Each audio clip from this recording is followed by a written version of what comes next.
Hi everyone, Spider-Man 1991 here to talk about my comics for the week. Alright, first of all, from Radical Comics, 2 graphic novels. The first one I read was The Federal Vampire and Zombie Agency, or FVZA. When I first saw this book and it mentioned vampires, I'm like, oh god, vampires. Jesus, I know, I'm sick of them because of Twilight and all that. And zombies, well, I'm not really a big fan of zombies. I think of every single thing that involves zombies is just pretty much blow their heads off. That's all. Nothing very exciting. But this was pretty amazing. It takes vampires and shows you what they were originally imagined for, which was being monsters. That's what they are. Basically, vampires were around for thousands of years, and this agency was founded to stop them and destroy vampirism and zombies, which both are actually a strain of viruses rather than actual mythical things. And it's pretty amazing. It restores the horror element back to vampires. So instead, you no longer see them as just a bunch of emo douchebags who sparkle whenever the sun comes out. I would highly recommend this. It's amazing. And my other radical book is City of Dust, a Philip Crome story. This had a nice setting. It takes place in a futuristic society where religion and works of fiction have been outlawed so that they don't poison people's minds and cause them to wonder and leads to more war and stuff. And that's pretty much what the policemen of this future do, is they patrol, make sure that people aren't spreading any lies about stories of fiction and stuff. And the hero of this story, Philip Crome, is one of the police officers, and soon a stream of killings comes up which none of the policemen can figure out, which starts to speculate into that fictional beings could be behind this. And it turns out that a scientist tried to create vampires and werewolves so that he could sort of bring back the fictional element into society to get people to wonder again. But it got out of hand and the killings came, so yeah, this is another amazing story by Radical. This and FVZA were pretty amazing. They were just great. Alright.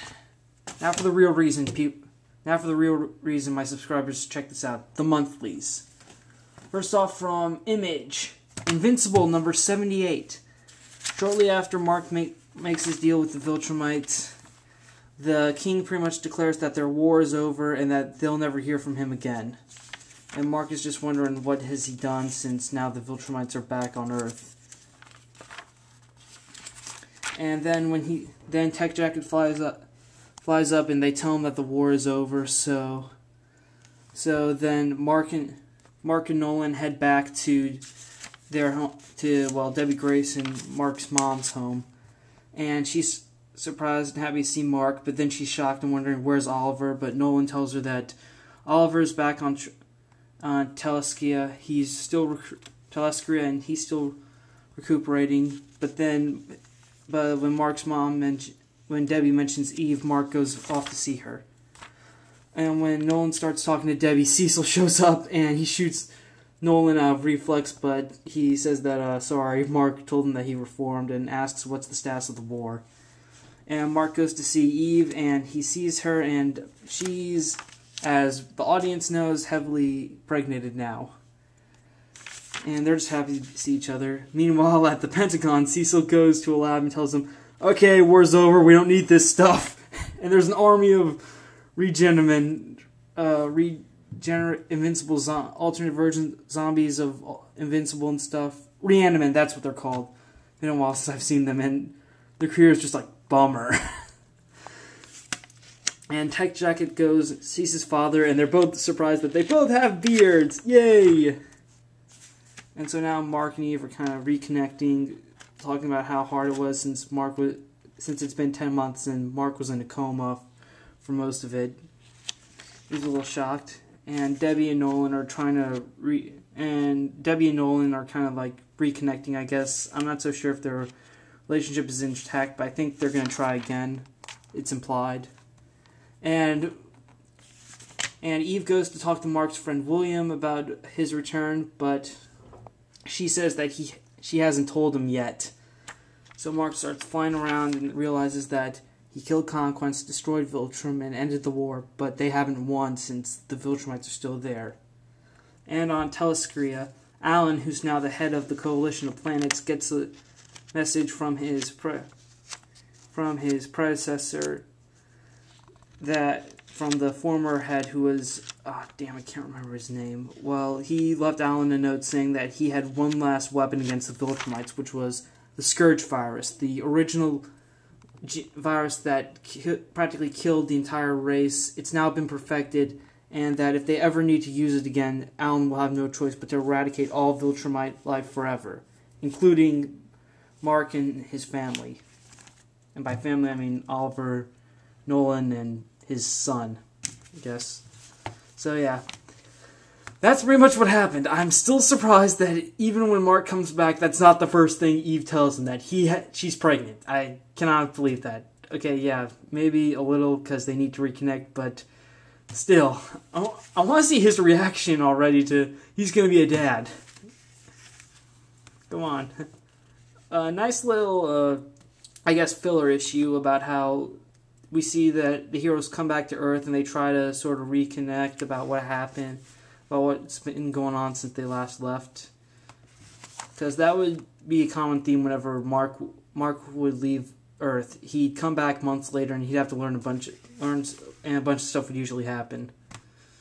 So yeah, Invincible still pretty strong though. Although at times I think there is a delay with these books. Alright, now for Marvel. Captain America 615.1. I decided to get the .1 issue of Captain America because I wanted to see what was going on in the series, and also because the movie's coming out. Oh, and FYI, starting with issue 617, there's going to be a Steve Rogers co-feature added to the series. So you'll have both a story about Bucky and a story about Steve Rogers, which I'm pretty sure they're both written by Ed Brubaker, which should be pretty awesome because he writes a great Captain America. All right, we get Steve Rogers kind of sort of working, and he's kind of missing his days back in World War II with the Mask and Shield. And meanwhile, a company known as Power Brokers is training a new Captain America to take over the mantle because of the results of Bucky's trial and Steve Rogers' new job. So they put the new Cap to a task in foiling a public robbery, and Steve is a little worried because everyone else who wasn't him or Bucky, who's worn the mask, has died or couldn't handle carrying the mantle. And so then the new Cap goes back to the lab where he was to get his next treatment, and he gets attacked by AIM. AIM takes Cap away, and Sharon Carter, who's investigating what happened to him, lets Steve know, and he goes after them. And apparently AIM was trying to turn him into the next MODOK. So Steve Rogers shows up, kicks their asses, and is able to save the fake Cap. And so then Steve tries to talk to him and tells him to give up the mask, but fake Cap tells him that someone needs to wear this because it's a symbol, and if he's not going to let anyone wear it, then it has to be him. But Steve still tells him that everyone else who's tried to wear this mask has died, and he doesn't want that to happen again. So he tells him to give it up or have him locked up for reckless endangerment. And then the fake Cap relinquishes his mask. And in an epilogue here, it's revealed that Nick Fury was behind the whole thing so that he could put it in Steve Rogers' head that he needs to be Captain America, and he needs to get back behind the shield and wear the costume. Okay. Captain America 615.1.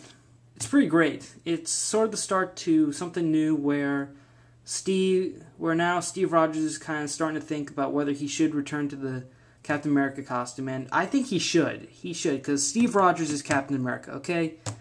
I mean, yeah, Bucky took over after he died, but he's back, and he should take back the Captain America costume. It's just like Batman, okay? Bruce Wayne's Batman, so he has to be Batman again. Same reason with Steve Rogers. He has to be Captain America. So yeah, that's pretty impressive. And again, I'm going to be picking this series up full-time in May, right after I drop Secret Avengers, when Brubaker's run is done on that. Alright, now for my final Marvel, the start to a new series that Marvel's been trying to push on people. FF, number 1. Note, the FF here stands for Future Foundation. So AIM's trying to break into somewhere. The FF, and the story begins with Reed Richards getting ready for day 1 of the Future Foundation. He starts by having the kids take down the Fantastic Four logo and put up the new Future Foundation logo. And Spider-Man shows up, and he's greeted by Sue Storm, and she takes him around, shows him everything, gives him the recap about what's been going on pretty much since Jonathan Hickman took over the book. And while he's looking around, Ben's still grieving because he still blames himself for what happened to Johnny. And Spidey gets his new costume, which is apparently 3rd generation unstable molecules, so he can also format the costume to look any way he wants. Sweet. And then the FF gets called to their first mission, which is stopping AIM from breaking out the Wizard. And the Wizard unfortunately the Wizard gets away, and so the FF partially fail. Meanwhile, at dinner, family's still not over Johnny because Franklin wouldn't let Spider-Man sit where Johnny used to sit. So that's interesting to note. And while at dinner, they're sort of brainstorming, discussing new ways of what to do. And Reed mentions that for the Inhumans, they should start terraforming the moon, but his dad thinks that's a terrible idea. Yeah, Reed's dad is living with him now. And Reed's kind of okay with that, since someone actually disagrees with him. And after dinner, Valerie and Nathaniel want to talk to Reed.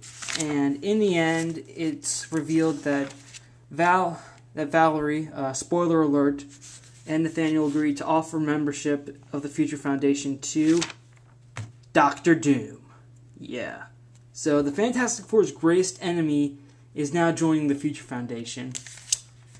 Wow, that is bad. And we get a little teaser here from next issue and sort of a guide of who's who. Okay, FF number 1. I wasn't too sure about this, but I liked it. This was a great first issue. It looks amazing, especially with that Doom teaser at the end. I want to see where that goes. And Spider-Man, he's always been he's always been sort of a close friend to the Fantastic Four, so it makes sense that he would be the new teammate, even though he's on almost 2 Avengers teams already. So yeah, FF number 1 was a great read. I highly recommend you give the series a try. Alright, now for DC. Legion of Superheroes number 11. I enjoyed this. Why? Because, well, first of all, you may be a little confused like I was because I didn't buy the Legion of Supervillains one-shot.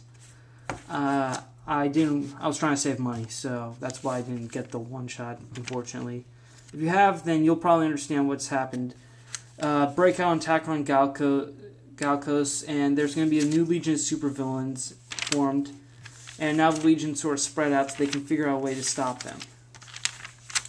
But a couple things do happen in this issue, though, of notability. Starboy's back, so Brainiac has to, and Dream Girl has Brainiac 5 figure out a way to cure his schizophrenic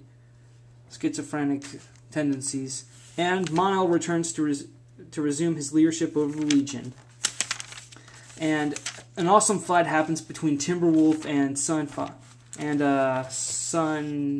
Emperor, yeah. Which is pretty an awesome fight, since Timberwolf's powers are basically bionic implants, and he's pretty much able to take out a guy who's pretty much living fire. Okay, so Timberwolf wins his fight, and Brainiac 5 is trying to separate Starman from his uniform, which is a part of the multiverse.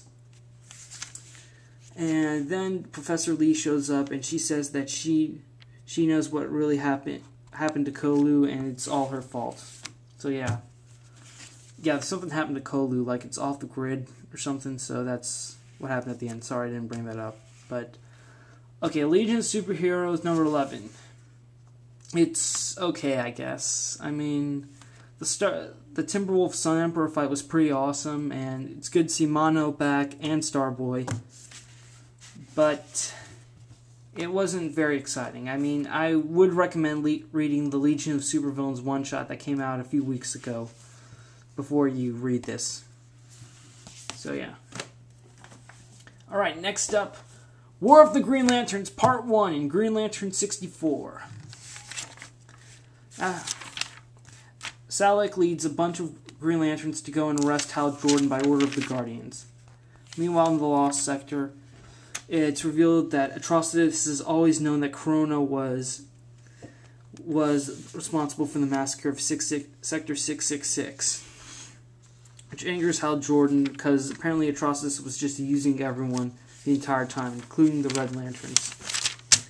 And then former Sinestro Corps member Lisa Drac apparently is controlling the Black Book, and this was all trapped by Corona, and she traps their fleas into the pages. And on Oa, meanwhile, Corona returns in control of all the entities. And again, back on the Lost Sector, Lisa Drac starts grabbing the members of the, Big Lantern 7, I guess. They don't really have a team name, I guess, the New Guardians. Yeah, she drags Atrocitus and Indigo and St. Walker into the book.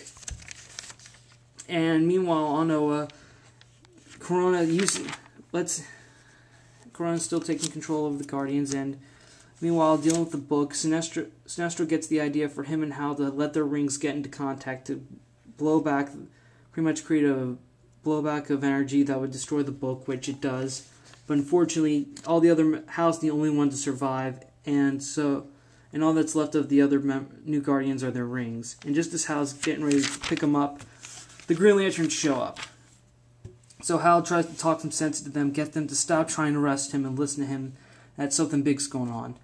But on Oa, Corona puts Parallax back into the central power battery, which leads to an impurity in all the rings, and all of a sudden, every Green Lantern is under Corona's control except for Hal, which I'm guessing is because of the number of times he's fought Parallax. And Hal is quickly able to grab the rings and get away, and he tries to make contact for anyone out there. And again, on Oa, all the Guardians are possessed by the entities, which are controlled by Corona. So now, Corona has control of the Guardians and the Green Lanterns. Nice setup for what's going to happen with War of the Green Lanterns. Okay, Part 1, pretty awesome. It was pretty interesting. Now we know why we're going to have a bunch of Green Lanterns fighting each other, because they're possessed. That's the basics of it. And again, what happened to the New Guardians, I'm interested to see that. So, nice little setup. I'm hooked on this now to see where it goes. And speaking of War of the Green Lanterns, Part 2 came out in the same week. That is probably never going to happen again. 2 parts of the same story being out in 1 week. This happened once with Blackest Night, and it didn't happen for the rest of the event, so this is probably only going to happen for the remainder. This is the only moment where you'll get 2 parts of the same story in 1 week. Alright, Green Lantern Corps number 58. The Green Lanterns leave. Okay, the Green Lanterns that were in Quard after fighting the Weaponer leave, but when they get back, the Alpha Lanterns no longer have any power, and they're just knocked out, floating in space. And then the impurity of Parallax, which happened in Part 1, starts to take effect, and now Parallax controls pretty much controls Sornik and Hanu, who fly back to Oa, but Kyle, Ganthet, and John, they're not fully possessed yet. They still have their own will, but they're just starting to get mad at each other and fight against each other. So they're not fully free like Hal was. They're still under the effect of parallax, which is pretty much making them angry, making them fight each other. But then Ganthet starts to realize it, and then he tells them to tries to get their rings off immediately. So he's able to get their rings off in time, but his hand explodes. Ouch. And so the three land. John repairs Ganthet's wound, and all of a sudden, Corona sends out a search party to find them. Ganthet tells John and Kyle to leave him because they're obviously searching for him since he still has residual energy. Since he's a guardian, he still has residual energy. So he tells them to go hide and get help any way they can so that he can pretty much buy them some time.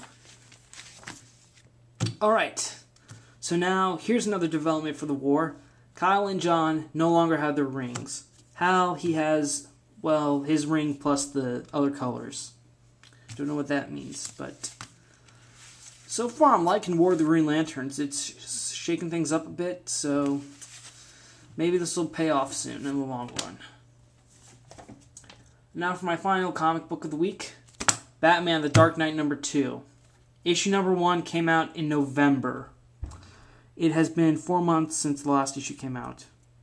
I think that was probably the longest I've waited for a comic the next issue of a series to come out for a comic. I don't even think I waited for Invincible that long. But the problem is that David Finch penciled and wrote the issue. I think that was the main problem. He was doing both, and it kind of delayed the series. I mean, yeah, for the rest of the solicitations, they say that now each issue is going to come out as each month as planned, but now, I don't know, it's just, I don't think you can do both. From my standpoint, I don't think you can do both writing and drawing. It's conflicting, it delays it, so, you know, hopefully this series can still continue, come out monthly and on time, because I like it. It's basically The Dark Knight, Batman The Dark Knight, stars Bruce Wayne, and he's back in Gotham. He's not all around the world setting up Batman Incorporated. He's back in Gotham, which is what we all wanted. So, Batman, cornered by the Penguin, Penguin orders his goons to fire. Batman shoots out a wire, and immediately as one of the idiots touches it, they all get knocked out. So, Batman goes after Penguin to get some information about the woman he's looking for, Dawn Golden, who's also a childhood friend of Bruce Wayne's. Batman has Penguin cornered, but Batman we all know he strikes fear into the hearts of criminals, but he's going a little overboard here as he starts snapping every single bone in Penguin's body. Batman gets knocked out by Killer Croc, and apparently Croc is now working as a bodyguard for Penguin. And meanwhile, outside, someone steals the Batmobile, and Batman is now, and someone else is in Gotham trying to figure this out, apparently with some sort of demon, and also Etrigan, and also an appearance by Etrigan. Yeah. Okay, back to Batman. He's tied up in an abandoned building and strapped to a bunch of bombs. And Killer Croc is there, and Penguin's in the hospital on view screen telling him that he knows where Dawn Golden is, and he shows Batman a bunch of stuff that's happening. We don't know what's going on, though. Batman's seeing it. And apparently the bombs Batman's attached to are triggered by his heart rate. So if his heart rate goes up, they explode. And meanwhile, in the Gotham slums, apparently that shadowy figure we saw earlier is like some sort of demonic version of Ragman. Okay. Batman The Dark Knight.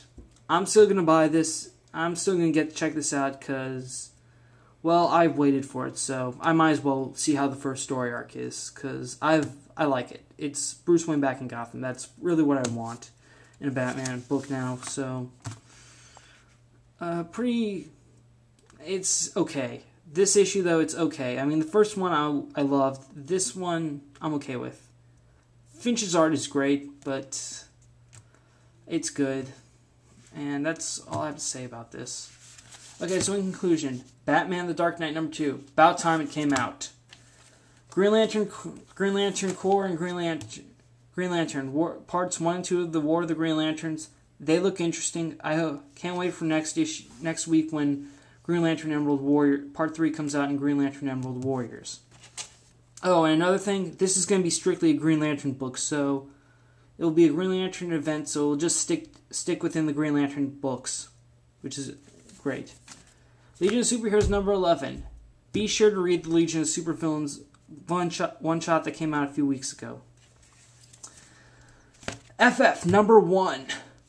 If you're still speculating about whether or not this will be a good series, pick it up. It's amazing.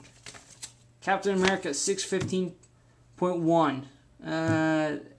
Not a bad jumping off point. I mean, it doesn't exactly recap everything that's been going on in the Captain America series, but you know, if you haven't read the series in a while and you want to know what's going on with Steve Rogers, then pick it up. Invincible #78. I really hope Mark finds out next issue, because it's been issues now, and I really want to see his reaction to Eve being pregnant and having a kid. Alright. City of Dust, Philip Crome story, and FVZA, both good horror graphic novels. They bring back the horror element back to vampires. They're pretty good, well written. And my comic of the week, I would have to say, I'm gonna go with FF #1. This was definitely my favorite of the week. I thought the series wasn't gonna be good, but I'm intrigued by it. I liked it. It's amazing. Pick it up. So that's all I have to say. Spider-Man 1991 saying, see you later.